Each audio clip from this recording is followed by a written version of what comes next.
I'll go with Broderick Jones out of Georgia. Red Star! 6'4", 310, so he's a guard, basically. Apparently. But man, he's a people mover. He's raw. Don't get me wrong. He's raw. He's a great athlete. A guy of that size should not be moving this fluidly and quickly. You've seen him being a pulling tackle or moving up to the second level. He's just so quick there, and violent hands, finishes his blocks, gets nasty. I like seeing that in a tackle. Just getting real nasty and putting guys on the back, you know. But yeah, really aggressive at the point of attack. Think of any sacks in 2022. Read into that what you will. But I just love how athletic he is, despite his 2 inches lack of height. That shouldn't make him a tackle. But I think he does fall into the tackle range because of his athletic ability, and he's so balanced on run and pass protection. But he's just raw. I really like this guy. I think he's got a high ceiling, high floor sort of guy who's got all the athletic ability and talent to do it. He just needs putting together and being in an NFL system for a year or so. But is he a guy that's plug and play straight away? Or do they want a guy who's going to develop a little bit over time? Is Dan Moore going to hold the fort long enough to let him develop behind him? I don't know. But I'm really excited about Broderick Jones. I think he's got that dog in him. Definitely. Dog. Absolutely. Yeah, he's actually consensus pick 17. So okay. This could be the guy according to the consensus board right now. He's pretty good pass protector, I think. Like size, length, got some burst. Yeah. Double championship run. He started 4 games in 21, but that was the championship playoffs. And then starts all the way through 22 for another championship. So you want guys that have experienced winning, been part of a winning locker room, so that's a big plus. He's not that experienced or polished, but the upside is there. And he's a college basketball player for Georgia as well. And he moves like it, right? He's got that kind of agility and awareness. I think basketball's helped his reactions and just his sort of space play. It's really nice to see it. I like his footwork. He keeps his feet smooth. He's disciplined. I mean, there's some problems. Don't see amazing leg drive in the run. Once he's kind of engaged, he's stopped, which is annoying because he's got size, but he kind of lacks the power that through the bottom half that you want to see. You'd like to see more strike, better extension when he's committing. Mm-hmm. Does get over his toes, can lurch a bit. Sometimes his anchor isn't perfect. And funny enough, he plays with more aggression in pass protection than does in run blocking. But I kind of like that, you know. But I do wonder if he'd suit a zone scheme better than a Steelers power scheme. Or I think he's going to need a hell of a good guard inside, whichever side he's on, just to generate that push in the run that he's not going to be getting. But, you know, I think you get him in the weight room doing some squats, get him on the blocking sled, just build out his frame. I really like him as a prospect, and I think he'll benefit from being in the pros a couple of years. So he's kind of developmental, but I really like him. I was very close to red starring him as well, Dave. I don't think I can, just because I don't think he's a perfect fit. But I really like him, and I'm in on him. I'm definitely in on him. I can just about see them. Like I said, I don't really want them to take any of these tackles in the first round. But if he is the pick, okay, I'm all right with it. He's the one I'd be happiest with out of Scroncy, Johnson, and Jones. I'd be the happiest out of the 3 if he was to be the guy. You know, I think the thing I got excited about the most. There's so many instances of guys trying to move around the outside of him, and he just gets his hand on their chest and moves around them just so smoothly to keep square so they can't get past him. Whereas you see other guys sort of trying to be more physical to physically move them, whereas he's just putting his hand out and just moving his feet to keep in position.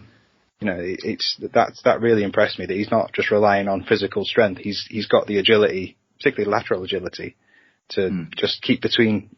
There's no way you get into the QB because I'm in the way. I'm always in the way. Oh, he's definitely a hand technician. You know, I think that's something that I maybe put a little bit too much weighting in, but I love it. I love how he will attack the chest with one hand while he's fighting arms with the other. He's not doing that swatting thing. He's being direct, trying to destroy someone's structure. He plays with a little bit of violence in his hand, and he's always looking to I've seen him head slap. You don't often see a tackle get away with a head slap, but I see he'll swipe someone and slap them up the side of the head before engaging the chest with amazing grip strength. So that element of his game I really enjoyed. It's that kind of stuff that I thought was missing from Skoronski's tape. Just something that makes you draw breath, something that makes you go, wow, that's exciting. Mm-hmm. There are some exciting plays with this guy. He can get quite low, and surprisingly low for his size. I think equally that has pros and cons. Sometimes he kind of gives up too much leverage to defenders. When he can sort of go in for a play, he has a tendency to duck his head down when expecting contact. Yeah, I noticed that, yeah. Yeah, and I tried to look at it and go, is this just one-off? But it does seem to be quite a trend. I just can't help but feel, but with like a quick inside move and then an outside counter, or a quick, if he's expecting more pressure and then it's a speed rush or a pull, I think he could be potentially sort of out of balance, which I think could cause him to lose reps. The way I'm kind of looking at him is, yes, he's a little bit raw still, and there's a couple of kind of technical things, but ultimately I agree with a lot of what Dave said in terms of I wouldn't mind at all if we ended up with this guy at 17. It just depends on, again, how the board falls. I think that's such a big kind of question mark with this draft. There's a lot of different kind of potential avenues that we could go down to get to one of these guys. But yeah, he's definitely got enough. The fact he's SEC proven as well is a big thing for me in the kind of the physicality. I really like that. Dealt well against Oregon, dealt well against Tennessee, did well against PJ Ojulari as well. So there's enough there for me. So you're saying you're definitely in, right? Yeah, I'd be in. The first line I wrote, I said he does not look the weight that Georgia claim. He is 310. He looks like a big tight end. You're absolutely right, lads. He's raw. Jesus, he's an athlete. Mm-hmm. Do you know what he reminds me of? He reminds me of a better McCoy Becton. Someone whose athleticism explodes, but technically he's not there yet. Mm. And given the fact that he's only played a season and a bit, you can deal with that. It's just whether or not do we want to deal with a hyper athletic but raw OT? I'm not 100% sure. I mean, look how long it's taken Chucks to get good, or to get to be passable. Mm. It's taken him a time, and his calling card is athleticism, right? So this would be drafting in the same mould as Chucks in a way. Let's not forget, Chucks I've got his measurables here, 6'6", 320, right? He is like proto size. This guy's 6'4", 315 is his max, so he's smaller than Chucks. Is that Chucks' weight now, or when he was? No, that was his draft weight. That was his draft weight, okay. Yeah. I mean, Dan Moore, 6'5", 311. Kelvin Beecham was small, 6'3", 308. Big Al Villanueva was a freak, 6'9", 320. Gerald Hawkins, 6'6", 305. So, we're looking at, Paris Johnson was 6'6", but these other two guys at 6'4" are, shorter. I mean, he's got decent length, Jones, so he can kind of compensate. So is it a problem? Maybe it will help him. It'll keep him, he gets low, like you said, Ketts, So maybe it's not such a bad thing if he's got the good length and the good movement skills. Maybe it's not a problem, his height. I mean, he's a talent. And like I said, the athleticism there, the length is there. Gav, I wasn't as enamored with his handwork.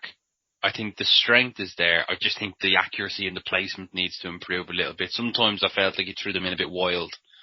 And not really nailed in on exactly where he needed to put his hand placement on. But I think the strength is there. He's an absolute beast, an absolute unit of a player. Mm. You're now going to say to me that, do I think, am I in or am I not? I'll say I'm in. Okay. I don't think he'll get to 17. I'm just conscious of we want to be in a window. Perhaps not next season, but definitely the season after, where we want to be in a window of take advantage of the fact that we've got a rookie quarterback on a cheap deal. Yeah. And is drafting with the 17 pick a tackle who's probably going to need 2 years. I was looking at the NFL.com report and their player comparisons, Andrew Thomas, and he had an awful first year and a bit. Oh, yeah, and now he looks incredible. Pro Bowler probably the works. But it's a position that takes 2 years. Thomas was a far more polished prospect than Broderick Jones, I thought. I thought Thomas was touted as being pro ready at the time. Where was he drafted? 4th? Something like that. Yeah, 4th. So I think there's the rawness would concern me a little bit. But if he nails stuff down, he's going to be a superstar because he's already got so much positives in the locker already.